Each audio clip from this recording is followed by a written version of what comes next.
visage le bonheur de la Tunisie, c'est cette jeunesse douée, c'est cette jeunesse absolument rayonnante, brillante, celle qui s'impose.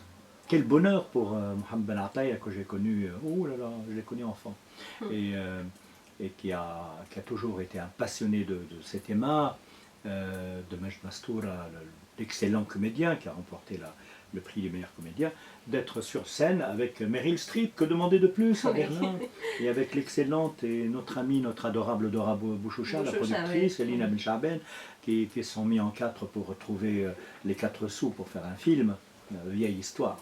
Vieille histoire. Les rêves, bon, en général, ont besoin de forcer le passage pour trouver l'argent, pour s'imposer sur la scène internationale. Et ça vient d'arriver, et ce qui est remarquable, c'est cette espèce de couronnement qui arrive avant la sortie du film dans les salles de Tunis. Oui. Alors le public trépide d'impatience, là, il y a des dizaines de milliers, je l'espère, de jeunes qui sont aux portes des cinémas de Tunis, qui veulent voir ce film de Tunis, de Sousse, de Sfax, j'espère, même si le cimetière des vieux cinémas est très peuplé en Tunisie, malgré quelques efforts.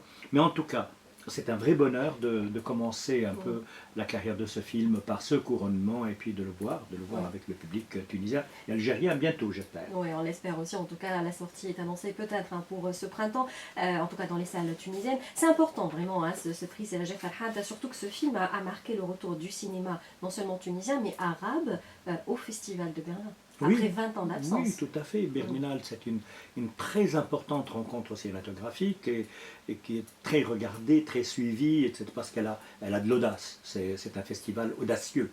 Ce n'est pas un festival convenu, ce n'est pas un festival des majors, des grandes sociétés de cinéma. Non, il ouvre ses portes aux jeunes producteurs, aux petits producteurs du Sud, et le couronnement du film de Nhabk Yehedi est une preuve absolument éclatante de ce choix, cette audace, disons, dans l'ouverture des grands festivals sur le cinéma du Sud.